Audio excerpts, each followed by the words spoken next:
Olá, tudo bem?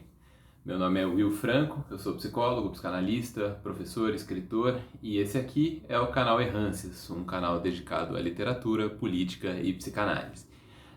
Esse aqui é um vídeo de uma série em que eu tento trazer aí uma opinião, uma problemática a partir de um ponto específico.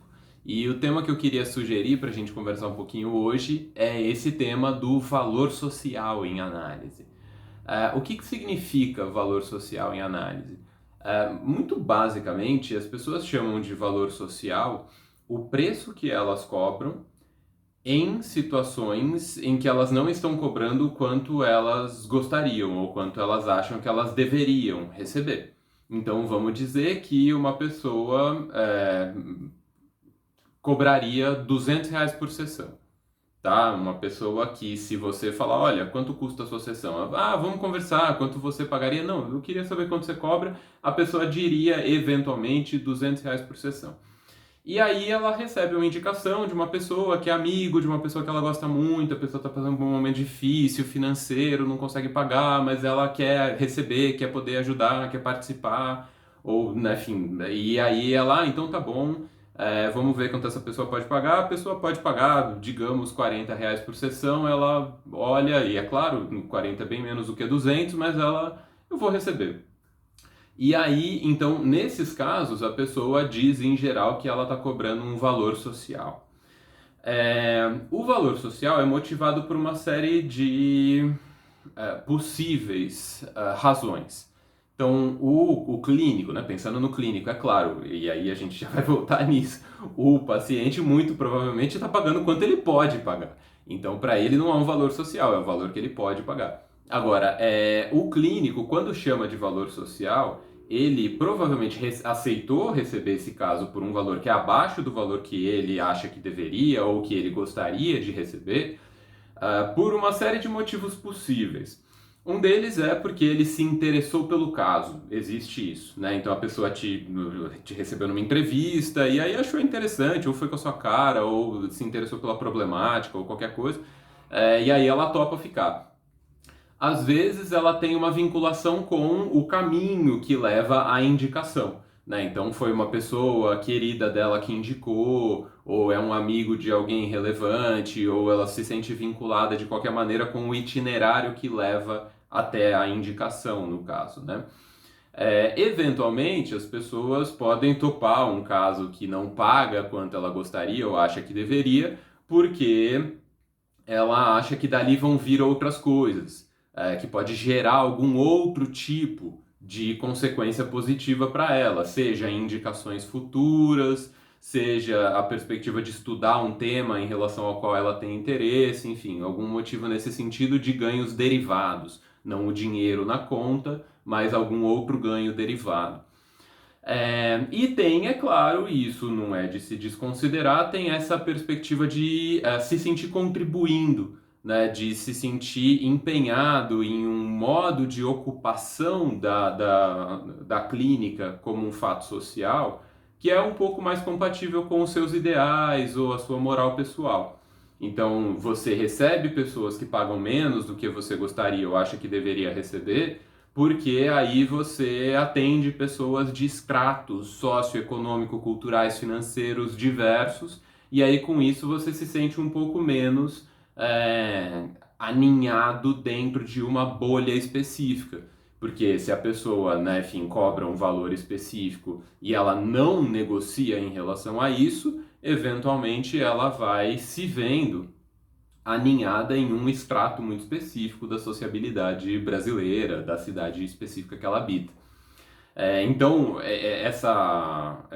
esse empenho dessas horas de trabalho dela, em que ela recebe menos, tem um pouco essa função possível também de ela se sentir contribuindo. E aí tem essa dimensão, né, que é a imagem que ela faz de si própria, e isso tem uma extensão, é claro, que aí vai aproximando a gente do campo da filantropia, em que ela sente que ela está contribuindo para a sociedade ou ajudando a promover a saúde das pessoas. Então, se ela, né, enfim, tem uma parte das horas dela dedicadas a pessoas que não poderiam pagar o valor que ela gostaria ou acha que deveria receber, ela então está contribuindo, né, para um movimento. É, aí, bom, a minha opinião, que eu queria trazer aqui. Eu acho o gesto em si potencialmente interessante. Não tenho nenhuma reserva em relação ao gesto. A provocação que eu queria trazer é em relação à própria terminologia que a gente costuma adotar, porque eu acho ela significativa de uma problemática. Quando a gente chama de valor social, tem uma coisa que me incomoda muito, que é o negativo disso.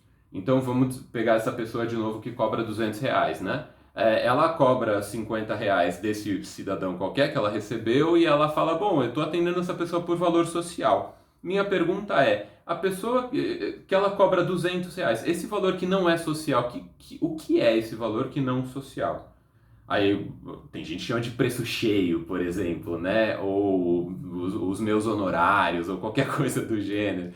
É, a provocação aqui é que esse valor cheio, o R$ 200, tanto quanto os R$ 50, são significativos da inscrição dessa pessoa, desse clínico, desse psicanalista, na trama social. Os dois valores são sociais no sentido de que eles são significativos de uma pactuação específica nos sócios. Quando a pessoa cobra 50, ela está incidindo sobre a sociedade de um determinado jeito.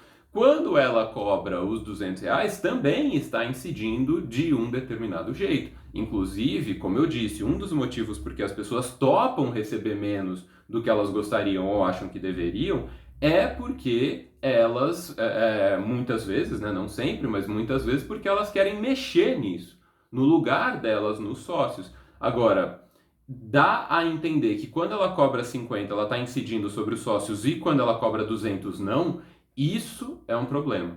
Por quê? Porque aí a pessoa perde a dimensão de que, numa parte significativa, provavelmente a maioria das horas que ela empenha na clínica, ela ocupa um lugar social específico de quem cobra R$ 200. E eu acho interessante a gente manter isso em mente, porque isso ajuda a iluminar algumas questões que às vezes ficam habitadas de uma maneira que me parece mais perturbadora, mais confusa do que precisaria ser. Então, eu queria pegar um exemplo do passado recente, né, umas 3 ou 4 semanas atrás, uma pessoa consultou o valor de uma psicanalista ultra famosa aí, a Maria Homem, consultou por e-mail, olha, quanto você cobra? Queria fazer análise com você. E a Maria Homem optou por responder, respondeu no próprio e-mail quanto ela cobra. Não vou lembrar, 1.700, é um valor bastante alto. E aí essa pessoa printou esse e-mail e jogou na internet, deu um super bafafado, tipo, pô, pode pagar R$ 1.700 por uma sessão de análise? Pode um analista cobrar R$ 1.700 numa sessão de análise? E aí a discussão passa por 1 milhão de lugares. Eu queria trazer para essa problemática que eu estou sugerindo aqui nesse vídeo, e aí a gente pensa assim: a Maria Homem estipula um certo valor social, ela estabelece um preço que define a inscrição da hora clínica dela, do trabalho dela, dentro de um certo regime de pertencimento, dentro de uma determinada maneira de habitar os sócios. Então, quando ela cobra esse valor, isso diz coisas. Eu não sei quais coisas ela gosta, quais ela não gosta. É claro que estava sendo escrachado na internet uma determinada imagem dela, um determinado valor social foi associado ao preço que ela cobra. Né? Então passou-se a ideia de que Maria Homem, bom, só atende o 0,0001% dos mais ricos do país, porque se a pessoa faz, digamos, uma vez por semana, ela vai pagar 4 vezes aí, ela vai pagar uns 7 mil, talvez, eu sou psicólogo, não faço bem conta, mas por aí, digamos que a pessoa vai gastar uns 7 mil com análise para fazer uma vez por semana. Pouca gente tem esse tipo de dinheiro. Eu suponho que Maria Homem cobra esse valor porque ela acessa essas pessoas acessam ela. Eu diria, então, em relação à problemática da Maria Homem, ela pode cobrar isso? Quem proibiria? Não tem alguém que vá proibir Maria Homem de cobrar quanto ela cobra, seja lá quanto for. A questão é o valor social disso. E eu acho interessante quando a gente usa essa expressão nesse sentido mais amplo, porque aí é mais fácil a gente discutir o lugar da psicanálise nos vários debates que ocorrem cotidianamente na nossa sociedade. Porque a gente está falando justamente do valor da psicanálise na sociedade, o valor social da psicanálise. Então, quando a gente reverte, eu acho que a gente ganha uma potência para algumas discussões que estão em voga hoje em dia, né? Que lugar a psicanálise vai ocupar no contemporâneo e nos dilemas do Brasil contemporâneo. E a gente consegue reverter isso de volta para a psicanálise, de forma que a interpelação quanto ao valor se dirija à psicanálise e não a quanto o paciente está pagando em termos de números de reais. Quantos reais o paciente está pagando pela análise dele não determina exatamente o valor. Você entende a discriminação que eu estou querendo dizer aqui? É claro que isso deixa a gente com um problema terminológico. Por quê? Porque, você consegue receber nesse momento da tua clínica alguém que não está podendo pagar muito? E aí você diria, é a praxe hoje em dia, né? Dizer, não, eu tenho horas para atendimentos a valor social, então eu posso receber. Se você usa essa concepção de valor social expandida que eu sugeri aqui, você está dizendo muito pouco quando você diz isso. Você vai ter que dizer só, sim, eu topo receber uma pessoa que não está podendo pagar muito agora, como a gente normalmente diz. Agora, eu acredito que essa perda, na verdade, seja um ganho. Porque é muito comum, se você trabalha com clínica, você provavelmente já recebeu essa mensagem em algum momento. Você está podendo receber uma pessoa, ela não está podendo pagar muito agora. Eu acho interessante que seja formulado desse jeito. Porque a gente está disposto ou não a receber pessoas que não estão podendo pagar muito, diz alguma coisa sobre nós, diz da nossa disponibilidade em termos de horas, né, disponíveis, mas diz também do ponto de vista da nossa relação com o dinheiro e o valor que a gente empenha na nossa prática clínica cotidiana. Eu entendo que isso possa parecer perturbador, né, a gente mudar essa concepção terminológica do jeito que eu estou propondo. E eu quero só deixar claro que eu não tenho nada contra as pessoas empenharem uma determinada quantidade de horas para atender pessoas que, como eu estou sugerindo aqui, não podem pagar muito. Né? A pessoa pode pagar R$ 40 para um analista, não é muito, como a gente diz com hífens, né? A pessoa não está pagando quanto analistas normalmente gostariam ou acham que deveriam receber por sua hora de trabalho. Para aquela pessoa que só pode pagar R$ 40 por sessão naquele momento da vida, R$ 40 não é pouco. Eu espero que vocês entendam isso. Obviamente, se a pessoa não está podendo pagar muito, é porque o que ela está podendo pagar é muito para ela. É o que ela pode pagar. E aí, eu não estou querendo ser relativista no sentido de que você tem que receber a pessoa, possa ela pagar quanto ela puder e ela que define quanto ela pode. Obviamente, não é ela que define quanto ela pode. Né? Não estou falando que é o analista que define, eu estou falando que a definição está para além dela. Né?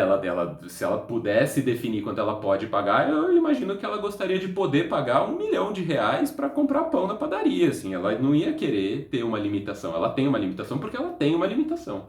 E essa limitação define um tanto os termos da negociação entre o analista e as pessoas que procuram o analista para fazer a análise com ele e ela. Então, essa provocação que eu estou fazendo diz do valor da análise e não de quanto a pessoa pode pagar. E aí, recuperando então, eu não tenho nada contra pessoas terem horas em que elas estão disponíveis a receber pessoas que não podem pagar muito, como a gente diz. Na verdade, eu acho isso bom. Eu prefiro que as pessoas tenham uma certa flexibilidade enquanto elas vão receber, de forma que elas possam receber pessoas não especificamente por poder ou não poder pagar quanto elas gostariam ou deveriam ou acham que deveriam receber, mas em função da circulação da cena, da imagem que se faz da clínica delas na cidade.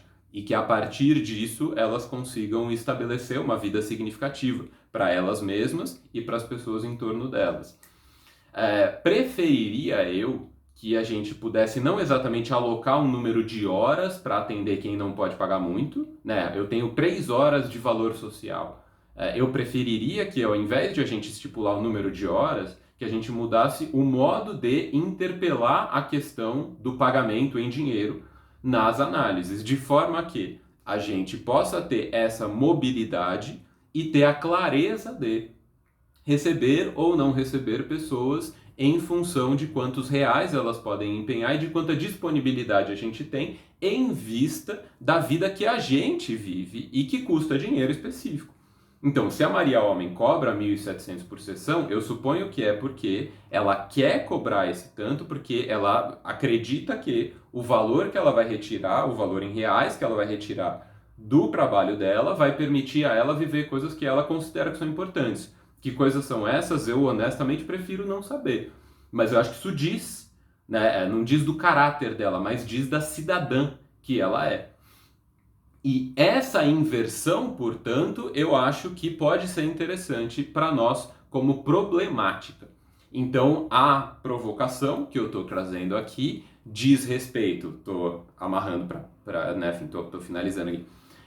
A provocação que eu trouxe para hoje diz respeito ao valor social enquanto uma expressão, considerando que normalmente ela é empenhada de uma maneira que me parece empobrecedora, ainda que ela se refira a um fenômeno que eu acho interessante, o fato de a pessoa receber pessoas que podem pagar menos do que ela gostaria ou acha que deveria receber, isso enquanto um fato eu acho bacana. Eu não acho que a pessoa deveria chamar esse trabalho especificamente de trabalho com valor social. Por quê? Porque todo o trabalho dela tem valor social. Quando ela cobra o preço cheio dela, aquele valor é social também e diz muito sobre ela. Se a gente abrange, se a gente expande a significação da expressão nesses termos que eu estou sugerindo, quem é interpelado em termos do valor social é o analista e é a psicanálise, mais do que o paciente que não pode pagar quanto o analista gostaria ou acha que deveria receber.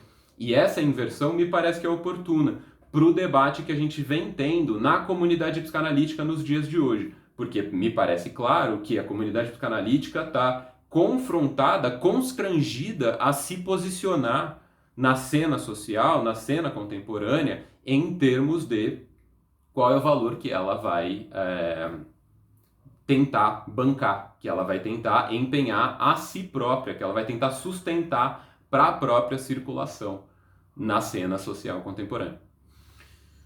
Então é isso, gente. Espero que tenha dado para acompanhar. Eu espero que vocês tenham visto algum interesse nessa reflexão. Se vocês tiverem, né, algum comentário, consideração, alguma crítica, qualquer reflexão para trazer aqui né, pro nosso encontro, fiquem à vontade. Eu só agradeço. E a sugestão de outras pautas também, fiquem super à vontade. Eu fico feliz sempre que eu vejo uma. E a gente se encontra em breve num próximo vídeo do Errâncias ou Errando por Aí. Grande abraço.